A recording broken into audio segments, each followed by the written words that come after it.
It's almost like they keep putting more of these out every month or something.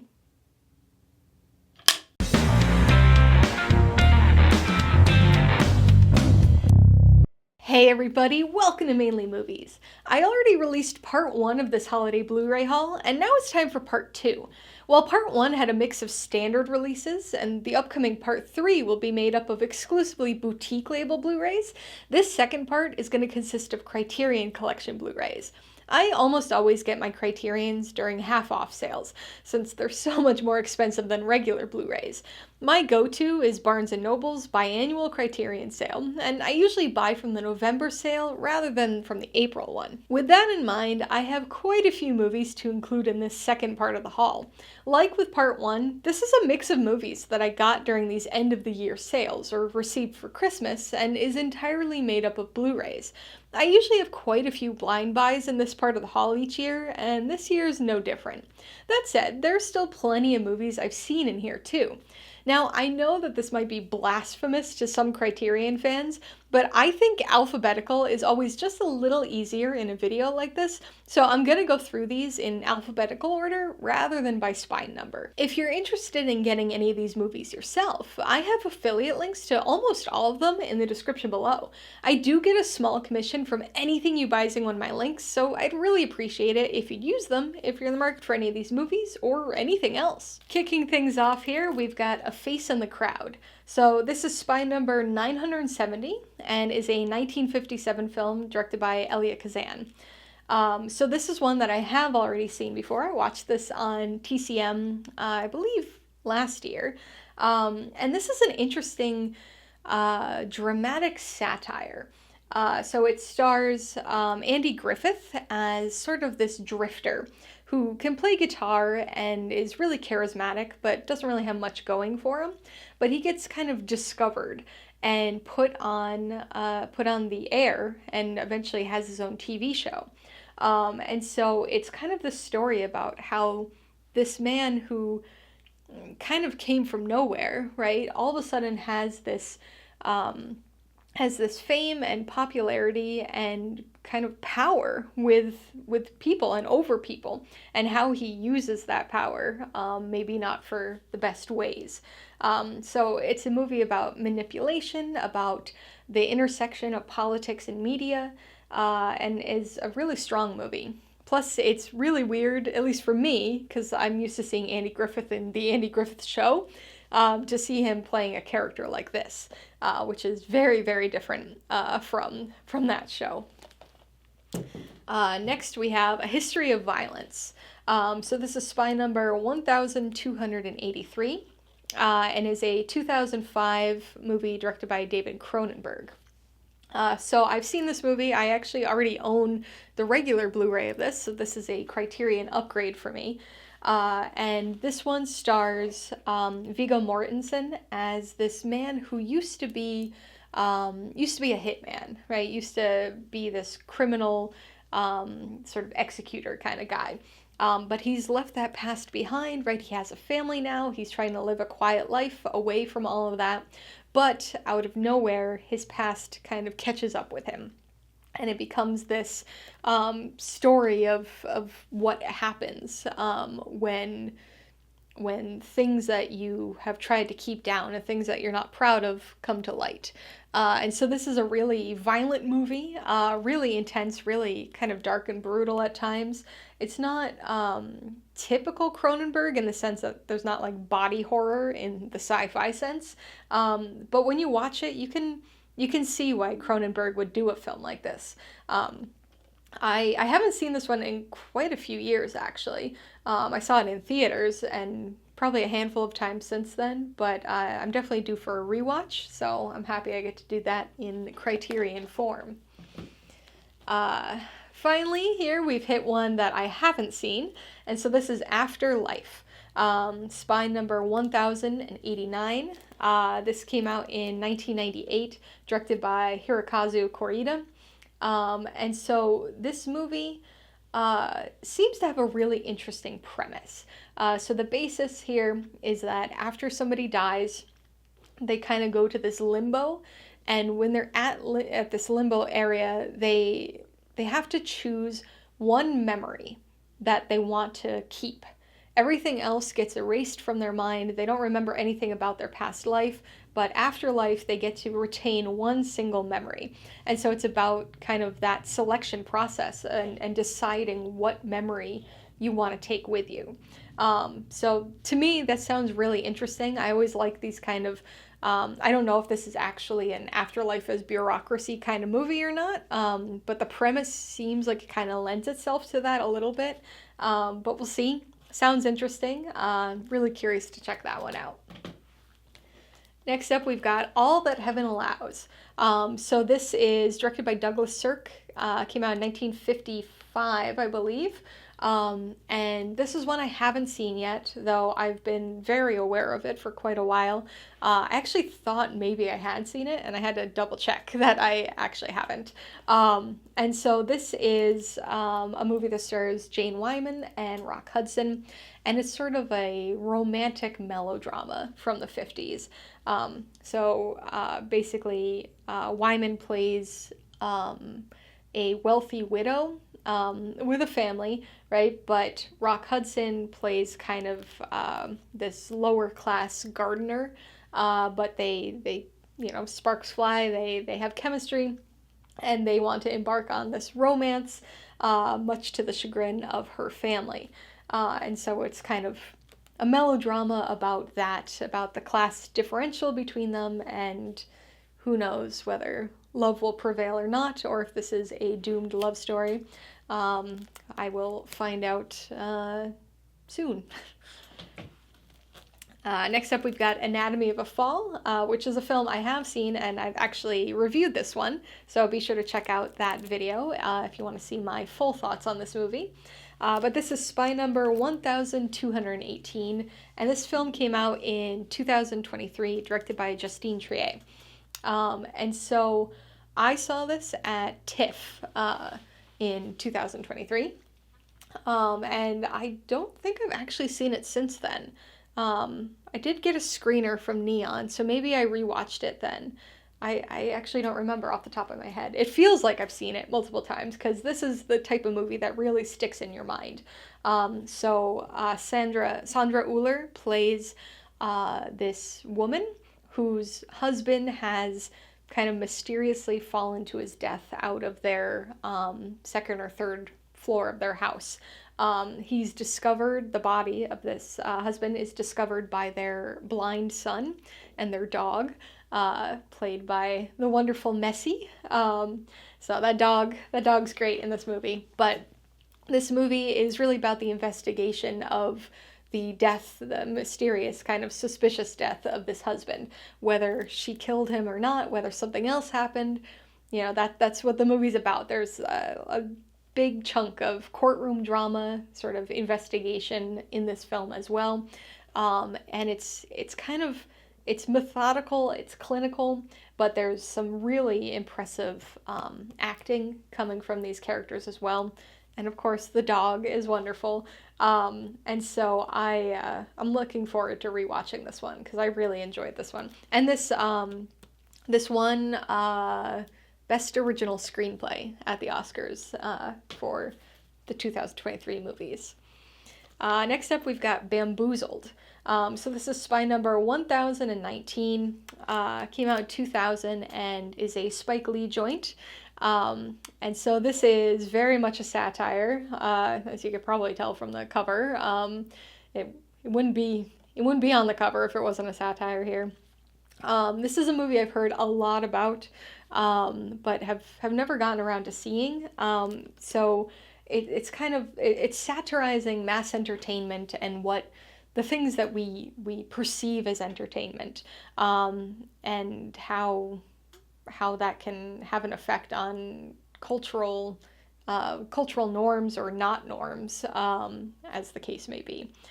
So in this movie, we follow a producer who is kind of a little fed up with the state of entertainment, and he is doing his best to try to get fired from his job. He's done. He's trying to get out of his contract, and so he pitches the idea of a modern minstrel show, right? Like complete with blackface and all of that crap. And for whatever reason, his company, the studio executives, or it might be a TV show, whatever, the executives think it's a great idea, and he's very surprised by that.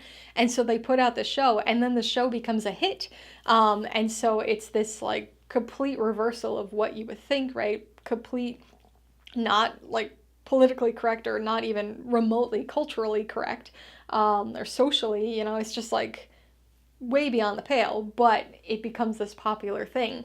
And so this film is obviously satirizing how general audiences and how the media, or entertainment, not the media, but entertainment, can influence things.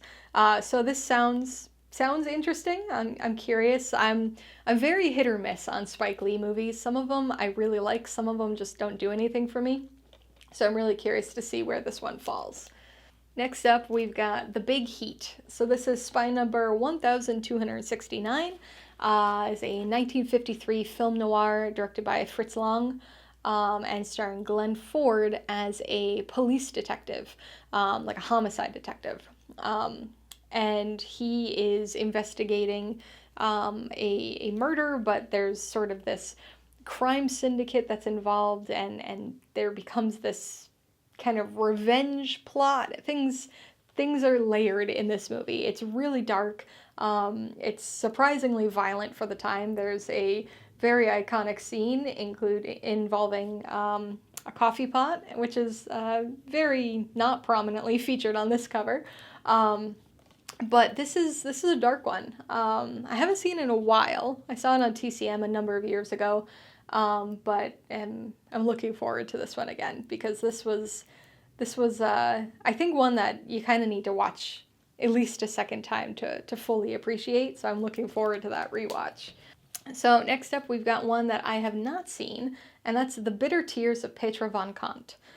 So this is spy number 740. And this is a 1972 German film, directed by Rainer Werner Fassbinder. And this tells the story of two women. So one is a fashion designer, and the second one is her new model. And there's kind of this, I don't know, it's like a romantic drama, but I don't know what occurs within it. It's supposedly heavily influenced by 50s dramas, 50s melodramas, like All That Heaven Allows earlier on in this video. And so there's this relationship between these two women and how that influences things, how the power dynamic works with them, and all of that. So I don't really know too much about the plot of this one, but it sounds intriguing. Next up, we've got Bound. So this is spy number 1220, 1996 film by the Wachowskis. And so this one stars Jennifer Tilly and Gina Gershon as, again, two women. We're kind of in a sequence here, I guess. But this is supposed to be sort of a neo-noir caper film. So the stylish movie where these two women, there's this romance here, this relationship that comes about, but things get more complicated because I think the mob is involved somewhere. One of them is in trouble or on the run, and there's some violence that occurs. Again, not one I know too much about the plot. I've always tried to stay away from spoilers, but one that's been on my watch list for quite a while now. Next, we've got one that I have seen, and that's Carnival of Souls. So this is spy number 63, and this is a 1962 movie directed by Herc Harvey, who also has a role in this as this very creepish ghoul character. This is a really interesting one, right? A really unique one, because we've got this woman who survives basically a car accident. There's a drag racing crash, and she survives, and she moves away to Salt Lake City, and she becomes like a church organist there, and for some reason she keeps finding herself feeling I don't know, sort of dissociated from everything, right? There are times where she feels like people can't hear her or can't see her. She finds that she's being like drawn to inexplicably to this old abandoned kind of lake house at the Salt Lake. And so it's this really eerie, moody, just sort of creepy, semi-supernatural, extremely psychological kind of film. It's weird. It's definitely a B movie, obviously a shoestring budget kind of situation, but it's one that definitely has the vibes of creepiness. Next, we've got Certain Women, and this is spy number 893. So this is one I haven't seen, but I know that it's sort of composed of 3 interconnected stories. So I don't know if they're actual like individual short stories, like a part 1, 2, and 3 kind of thing, or if they're just, A, B, and C plots that are very distinct from one another. But the 3 women, in my understanding at least, are Laura Dern, Kristen Stewart, and Michelle Williams. And so they each have, something going on in their life. They're all in the same small town in Montana, I think, somewhere northwest. But we see kind of what's going on in their lives, and I imagine at some point see some sort of interconnection between their stories. So again, don't really know too much about it, but I definitely remember the name and remember hearing that it was a really strong movie, so I'm looking forward to checking that one out. So we've got another Kristen Stewart movie here, Clouds of Sils Maria. Another one I haven't seen. So this stars Julia Binoche and Kristen Stewart. Kristen Stewart plays Binoche's assistant, who is an actress, sort of maybe not aging exactly, but like not at her peak anymore. And she has recently been asked to come back and perform in the play that really gave her a big break. Only now that she's older, she's being asked to play the older part in this play. And so it's kind of about her reckoning with her career at this point and career trajectory and her aging and what makes her her, right? Is it her part? Is it her ability to act, right? So it's sort of this drama, from my understanding. I haven't seen this one yet. Came out in 2014, directed by Olivier Assayas. Interested. So I've got two Kristen Stewarts to watch here. Next, we've got The Day Trippers. So this is spy number 1001. So I guess this was the one that came out right after the Godzilla set. So this came out in 1996, directed by Greg Mottola. And this is another one that I have not seen, but have been, again, very aware of in terms of name and poster over the years. So from my understanding, this is about a woman who realizes that that her husband may be having an affair. She finds this mysterious love letter that was written to her husband, and so she decides to try to track down the writer of this love letter, and is joined by members of her family, her parents, her sister, her sister's boyfriend, all tag along, and they take a trip, probably a day trip, to Manhattan to try to, I guess, find and confront this mysterious love letter writer. Next up, we've got Dogfight. So this is a movie I have seen, and one that I really enjoy. Spy number 1216. This came out in 1991, but it is set in the 60s, or late 60s, maybe going into early 70s. And so it stars River Phoenix and Lily Taylor. And River Phoenix is a young man who is just about to go to Vietnam. And so he and his fellow recruits, I guess, they're in town. I think it's San Francisco, but I'm not positive. But they're in town for another night or two, and they're getting ready to go. And so they decide to host what they call a dog fight party. And basically it was this misogynistic creation in which they would try to find the quote unquote ugliest woman to accompany them. And whoever brought the ugliest woman to this party would win, a pooled prize money. And so River Phoenix ends up bringing Lily Taylor to this. She finds out that what this thing actually is, obviously is upset, and then it becomes the story of their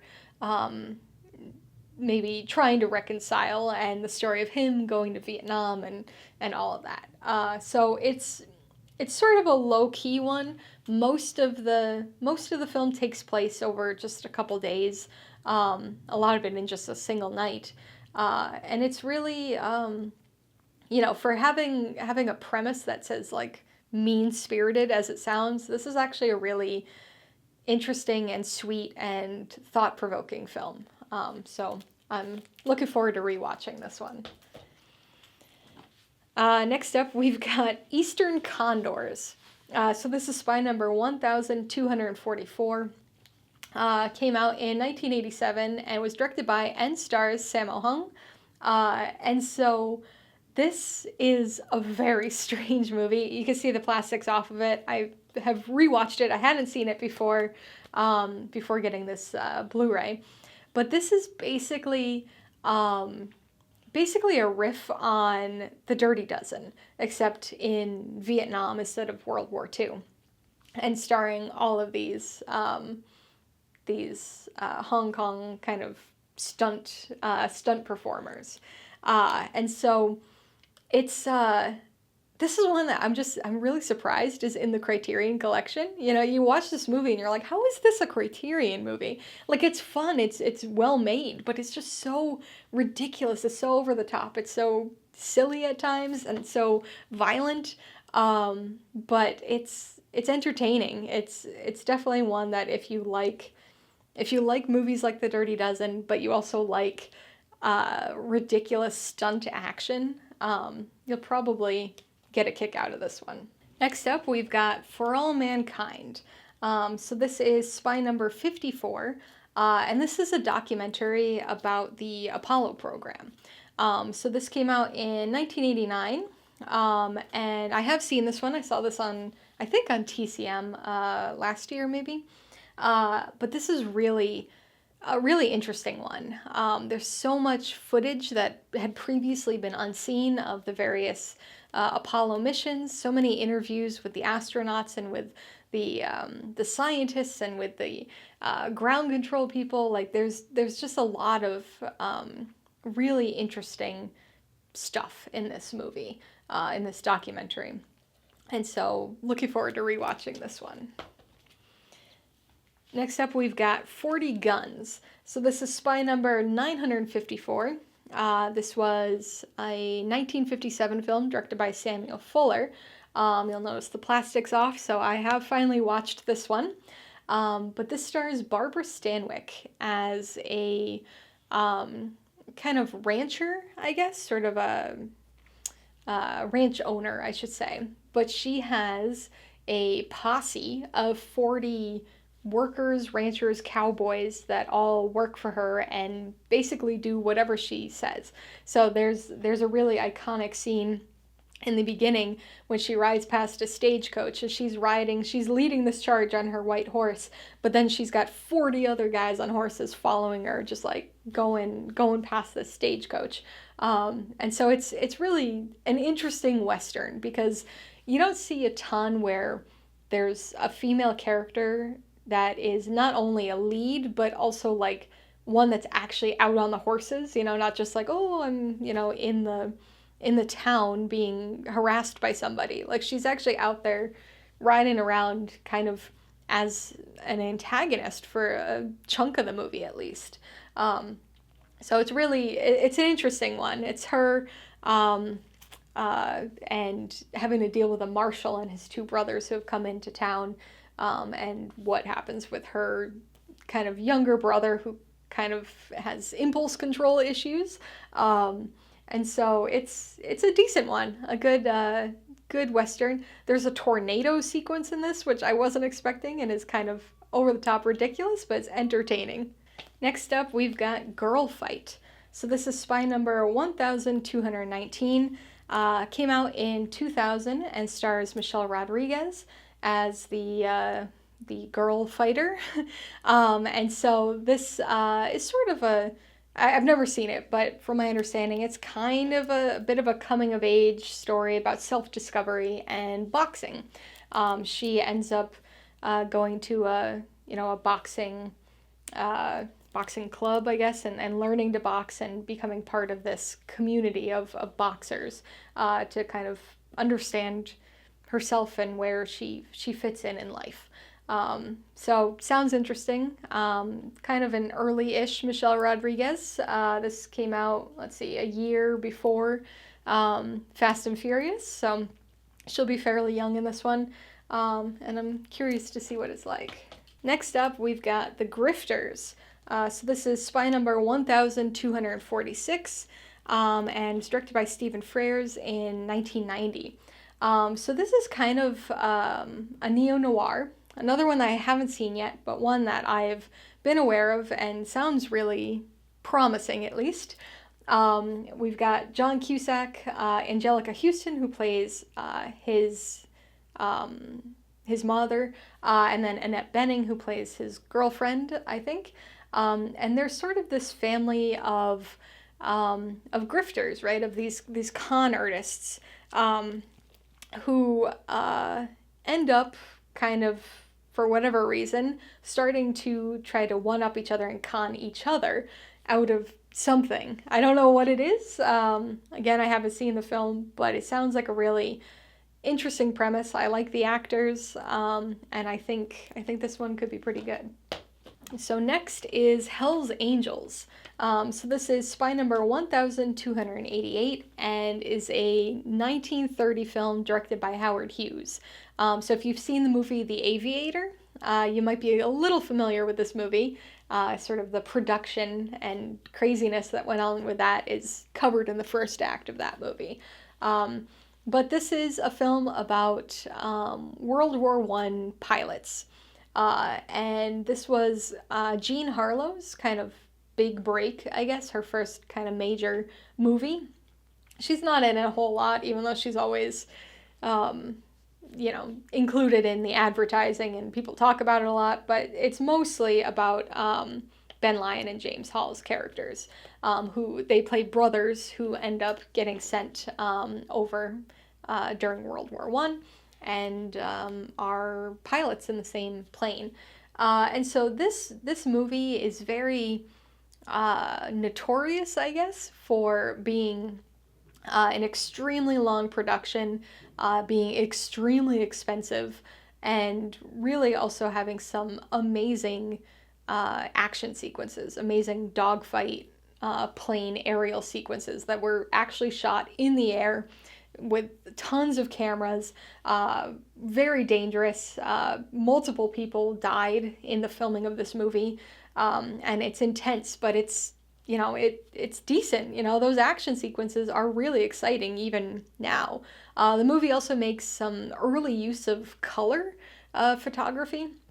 So there are certain sequences that are actually filmed in color. There are others that are tinted, because this was originally going to be a silent film, but Howard Hughes, after The Jazz Singer came out, decided he was going to reshoot all but those aerial sequences to be a talkie. So he actually filmed this movie twice, but it was decent. I finally watched this for the first time in mid-January. This was actually my 6,000th unique film logged on Letterboxd.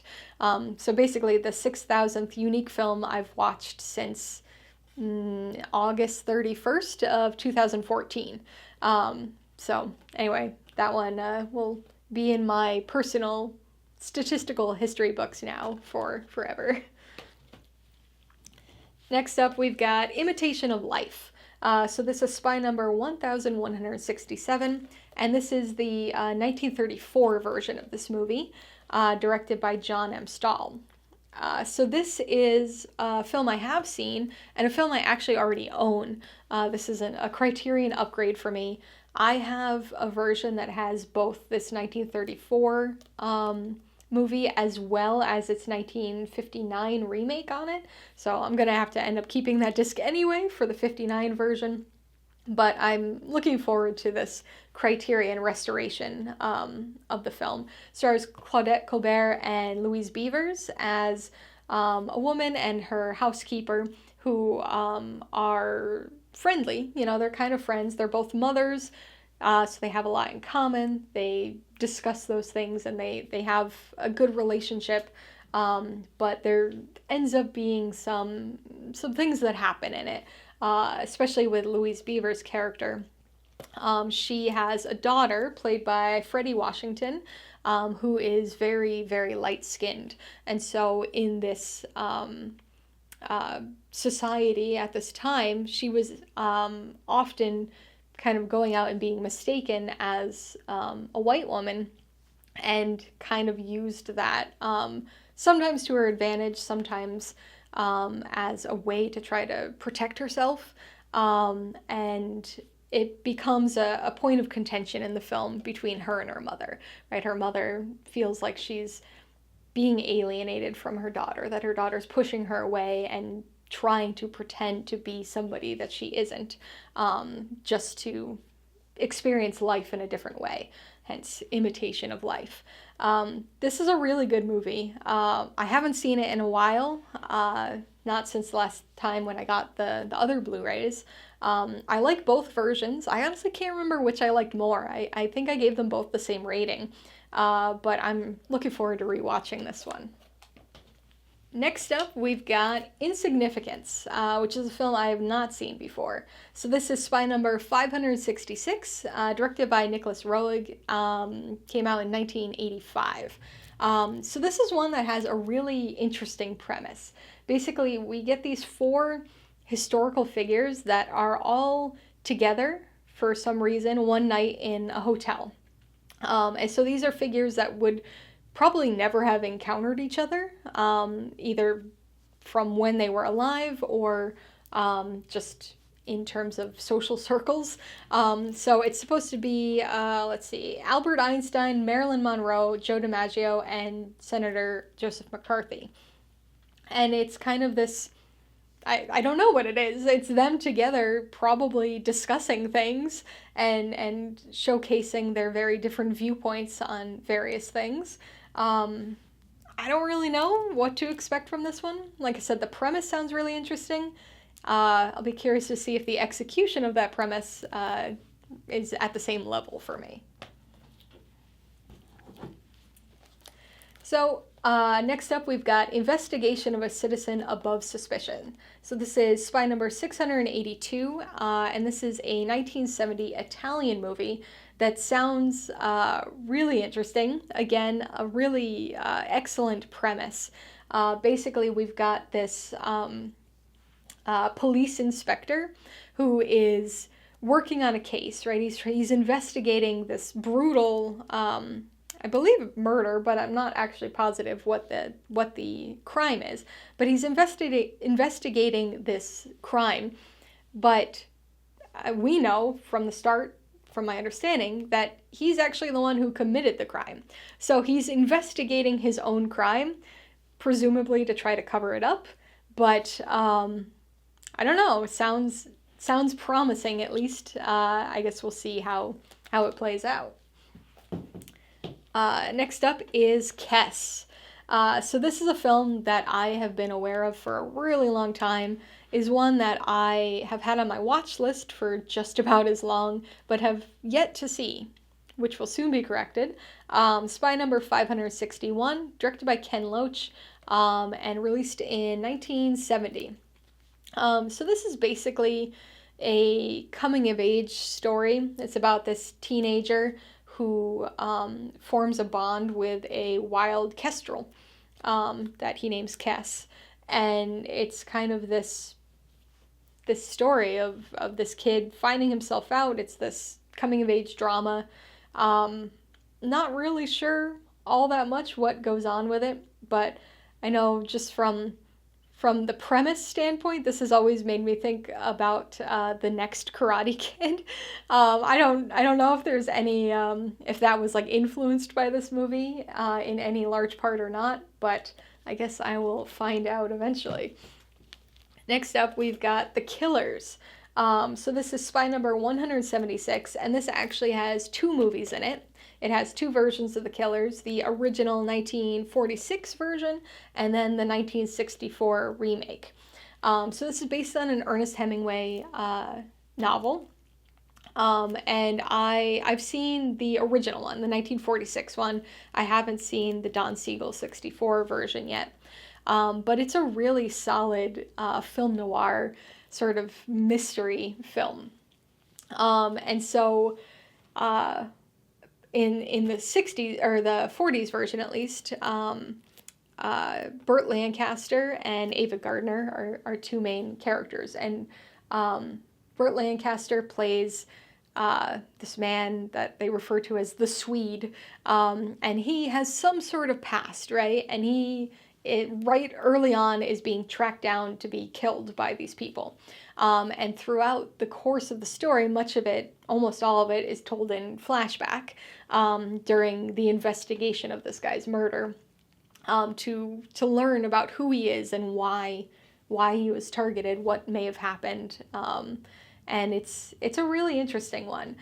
So I'm very curious to see how the 60s version is. I've heard it is much more violent and much more intense, right? This one's more of a moody noir. This one's much more in your face with its violence and action.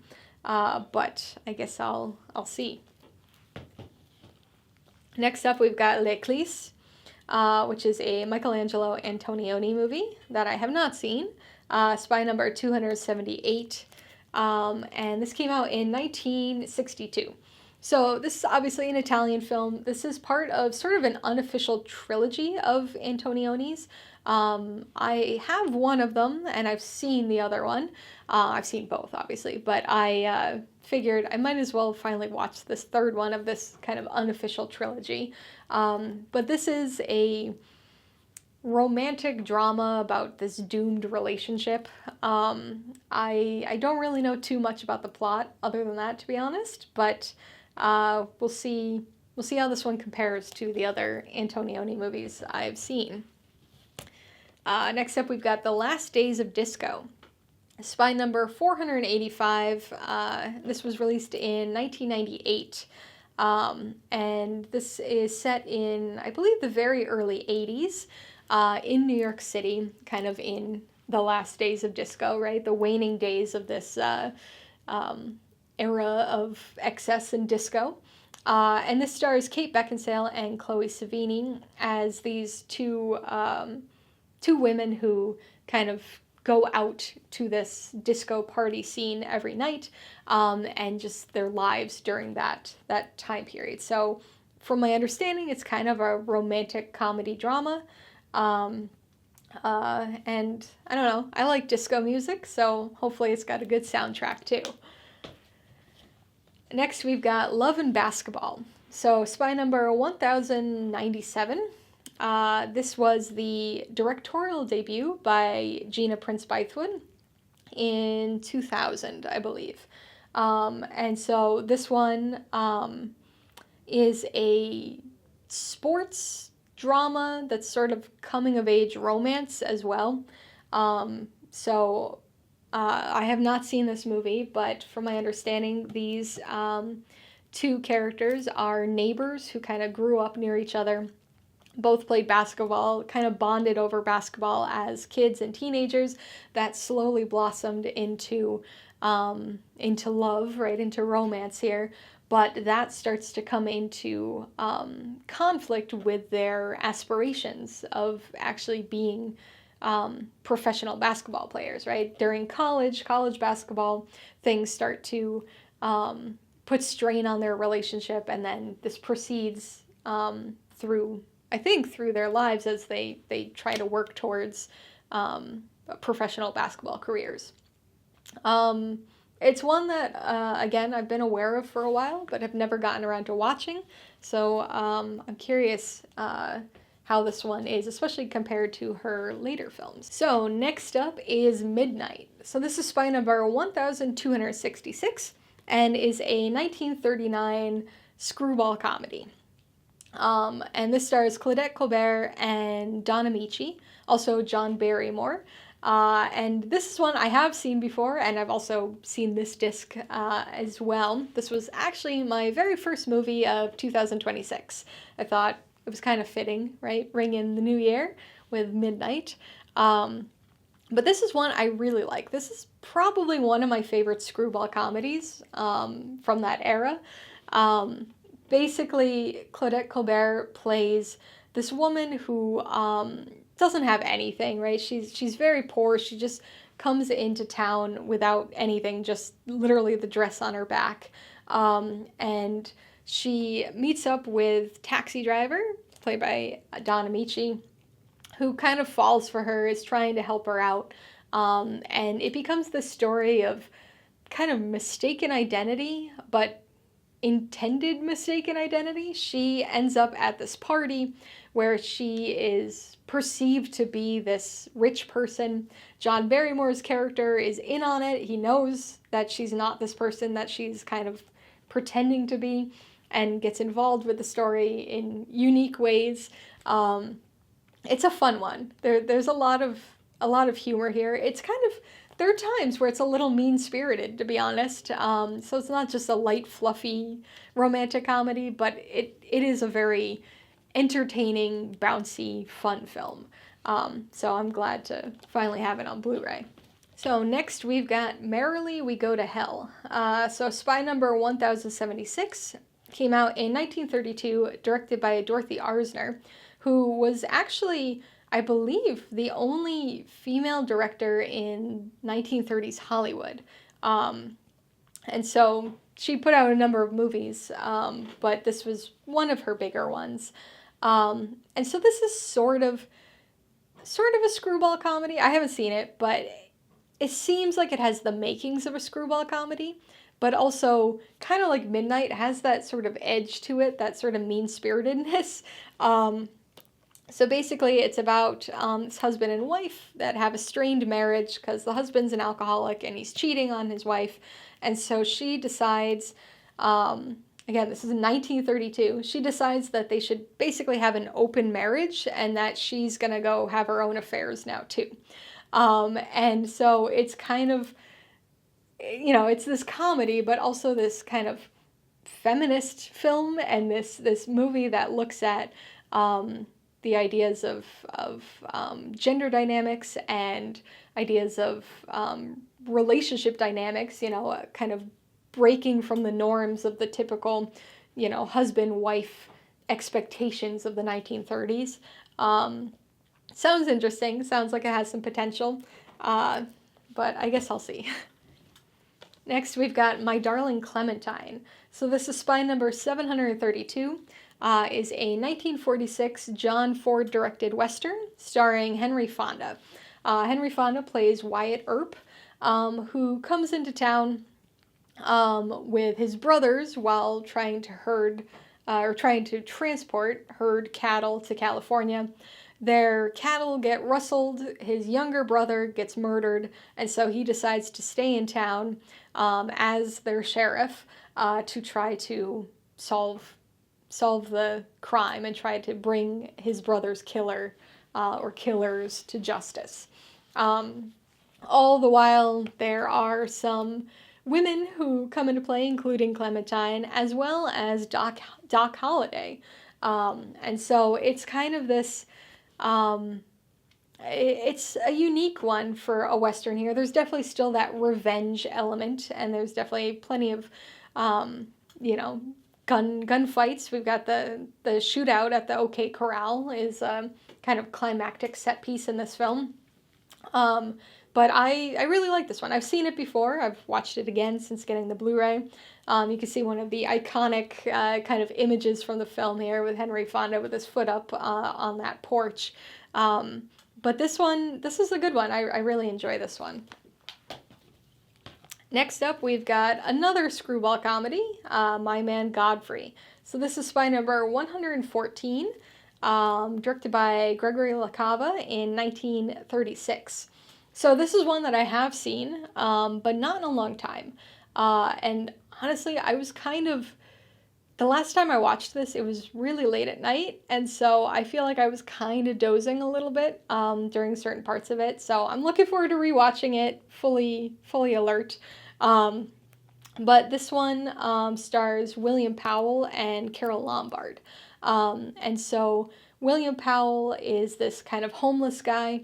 Carol Lombard is not, right? She's rich. She's at this like fancy party where they're doing a scavenger hunt. And one of the things that these partygoers have to find is a lost man. So basically a homeless guy, and bring them back to this party. So she finds William Powell's character, brings him back, wins the scavenger hunt, and he ends up getting hired as a butler.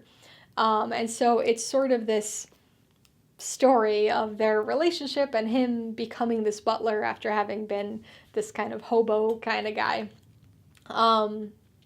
Again, I was dozing the last time I watched this one, so the specific plot details are a little sketchy for me, especially in the latter half of the film, but I'll be able to rewatch it now fully awake.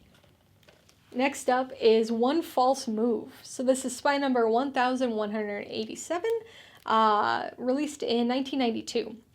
So this one stars Bill Paxton and Billy Bob Thornton, and is kind of a story of converging plot lines, converging characters, converging storylines. And so there's a police chief, there's a set of drug dealers, there's a mysterious woman. All of these stories end up coming together in some way, right? I haven't seen the film, but it sounds interesting. It's supposed to have some heavy noir influences, so I'm curious to check that one out. Next, we've got another one movie here. We've got One-Eyed Jacks, spy number 844. So this is a Western that is starring and directed by Marlon Brando. This was actually the only movie he ever directed, released in 1961. I haven't seen it, don't really know all that much about it, other than it's kind of a revenge-driven Western, but I'm mostly getting it for the novelty of it being Marlon Brando's only film. I'm really curious how that turns out, and also curious to watch it, because I've seen a lot of his filmography, so this will be another addition to that. Next up, we've got Peeping Tom. So this is spy number 58, and this is a film that I have seen. So this is a 1960 movie directed by Michael Powell, who you may be more aware of with his frequent collaboration with Pressburger, right? Powell and Pressburger. They've made a lot of romantic dramas and things of that nature. This is very different from that. This is more of a thriller, focusing on a serial killer. So we've got this man who had significant childhood trauma and has become a serial killer obsessed with film and cameras, and he actually will film the murders he commits and keeps them all in his house and rewatches them, and is really creepy and dark. But he kind of strikes up this stressful relationship with a woman in his building who doesn't know who he is, right? Doesn't know he's the serial killer. So there's this constant tension about her safety and about what he's going to do. So it's an interesting one. This kind of came along at the same time as Psycho, has a lot of similarities to Psycho, but also quite a few differences as well. I prefer Psycho over this film, but I do still really like this one. So I'm looking forward to being able to rewatch it. Next up, we've got Perfect Days. So this is spy number 1226. Directed by Wim Wenders. This came out in 2023. I have seen this film as well. This was nominated for Best International Film at that year's Oscars. So since I watch every Oscar nominee each year, I obviously watched this one at that time. And it's good. It's definitely a low-key kind of film. Not a ton of plot happens, but it's a character-based movie. It primarily focuses on a man who is a cleaner for the public toilets in Tokyo. And so it's looking at him and his various relationships, right? It's a film about connection, about the interactions between people. And it's a kind of one of those life-affirming type of movies. Next up, we've got The Piano. So this is spy number 1110, released in 1993, directed by Jane Campion. And this was actually she was the first woman to ever win the Palme d'Or at Cannes as a result of this movie, right? This was the winning movie for her. And so this is a film I have not seen, which I know is kind of crazy. I think most people have probably seen this one. It's a romantic drama about a woman and her daughter traveling to New Zealand for an arranged marriage. So we've got Holly Hunter and Anna Paquin as the mother-daughter duo. We've got Sam Neill as the prospective husband. We've got Harvey Keitel as another character in there. It sounds like, or it's the type of movie that doesn't sound particularly interesting to me from a plot perspective, but given how widely acclaimed this film is, I imagine there's more to it that I think I will appreciate, so I'm looking forward to finally being able to cross that one off my watch list.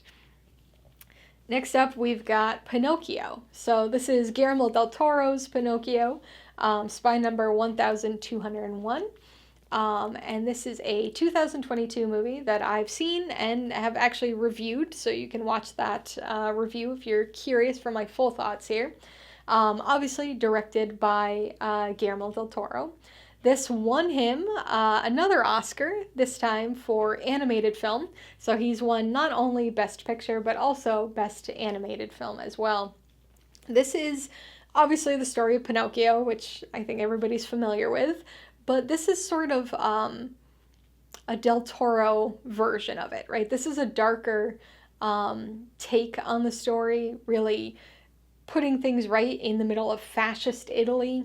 It's weird, it's dark, it has some fantastical elements to it, even beyond the whole, wooden doll coming to life thing. And it's got some really unique stop motion animation. So I don't know, Pinocchio's never been a story in any film that I've particularly enjoyed, but of the Pinocchios, this is probably my favorite one. And it's Guillermo del Toro, so obviously, he's one of my favorite directors, so obviously I had to get this in Criterion format. Next, we've got Real Life. So this is spy number 1231. Came out in 1979 and is the directorial debut by Albert Brooks. So he not only directed it, but he wrote it and he stars in it. And this film features him as sort of this filmmaker who wants to get a glimpse into the real life of an American family. And so he decides that he's going to film a family for, I believe, a year. He's going to embed himself and a crew in there and film their lives for a year. Charles Grodin is the father of this family, who I really enjoy his movies and his style of comedy. So I'm looking forward to this. But seems like Albert Brooks' character doesn't really stay super hands-off. He tries to influence things. They've got crazy ways to film, inventions for filming and stuff. So it seems like it's going to be a fun satire about suburban life and about media, right? This is kind of an early mockumentary type movie. So I'm really looking forward to this one.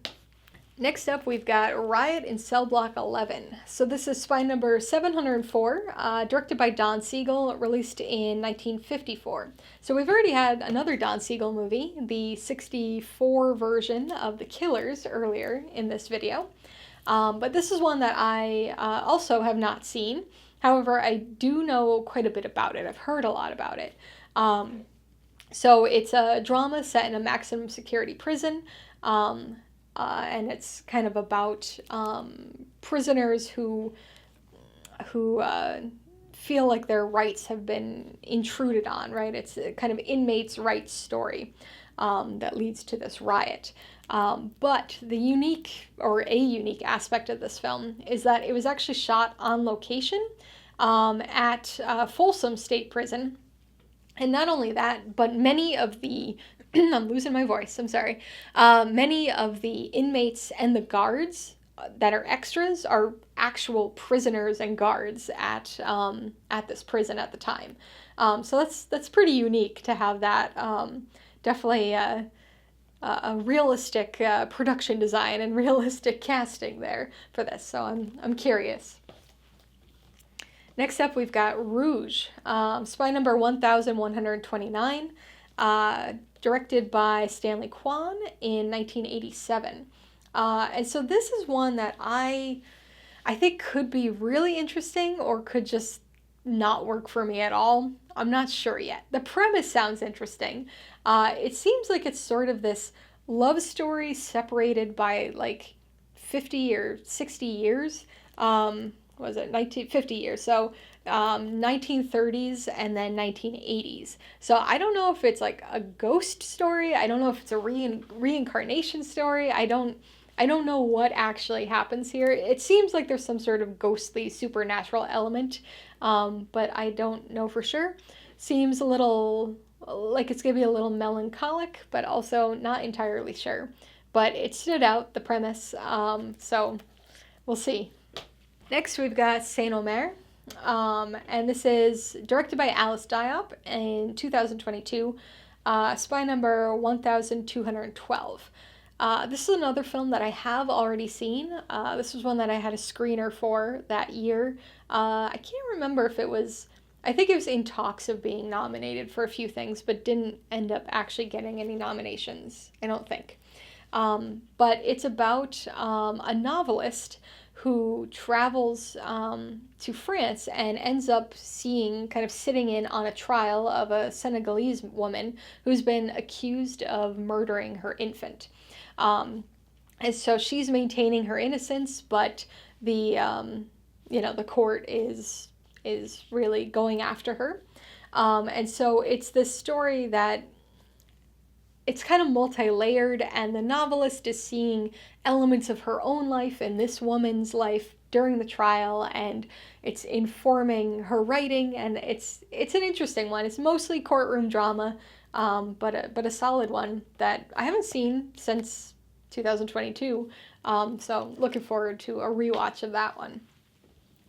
Next up, we've got Saving Face, spy number 1276, came out in 2004, directed by Alice Wu.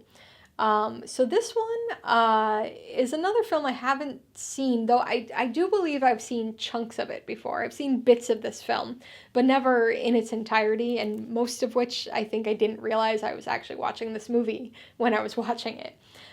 So it's a queer romantic comedy that focuses on a woman and her mother who moves in with her. Her mother is pregnant and moves in with her.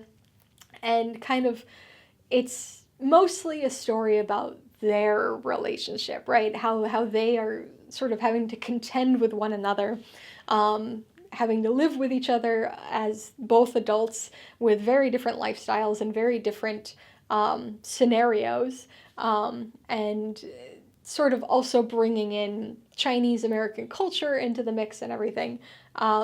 Sounds interesting. Sounds like it could be pretty funny at points. So I'll finally be checking that one out too. Next, we've got Sullivan's Travels, spy number 118. So this is a Preston Sturges movie from 1941, and one that is definitely a major kind of blind spot in my classic movie watching. Definitely been on a watch list for quite a while for me. But it stars Joel McCrea as a director who is trying to make a movie about hardship, and people are kind of like, what do you know about hardship, man? Like, how are you going to direct this movie? And so he decides to kind of go undercover, I guess, or disguise himself as like a hobo, and he goes out on this journey. And this story is about all of the interactions and all of the experiences he has while acting as if he is this homeless person, all towards the goal of understanding hardship and understanding this way of life so that he can, as he thinks, more properly present it on screen for this film of his.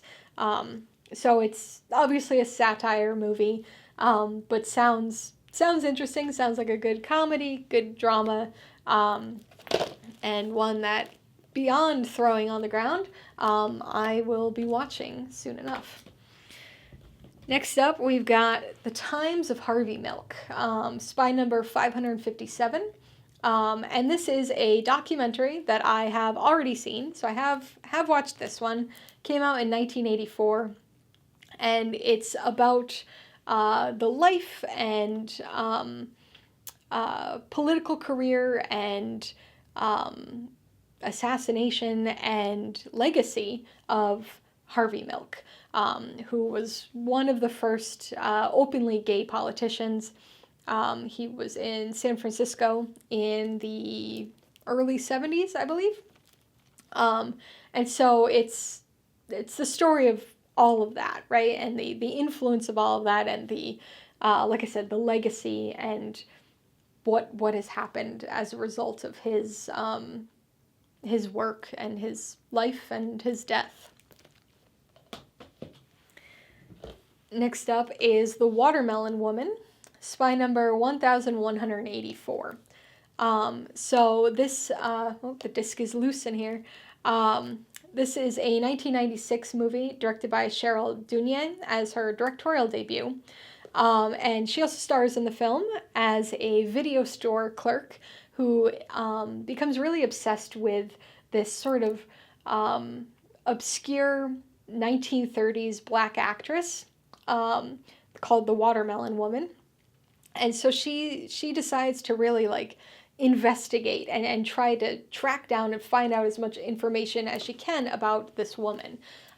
So this is not only kind of a queer rom-com movie, but also a film that mixes in sort of information about the history of black and queer women in Hollywood, in movies. And all of that sort of comes together. So sounds interesting. Sounds like one that any cinephile should definitely watch. So I will be doing that.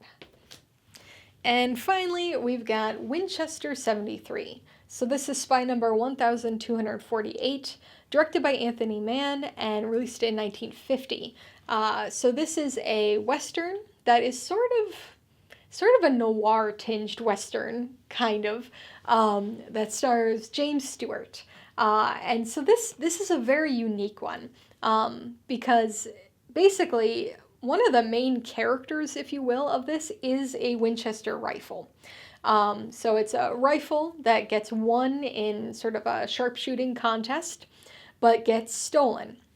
And this gun changes hands over the course of the film, with Jimmy Stewart trying to track it down, trying to get revenge for something that had happened in his past, and also revenge for his gun being stolen.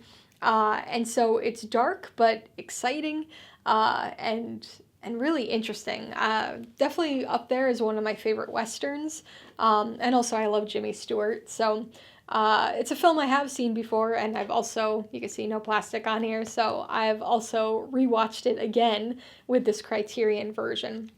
But it's a good movie, looking at violence, looking at morality, and just a really, really solid Western. All right, so that was part 2 of my 2025 holiday Blu-ray haul.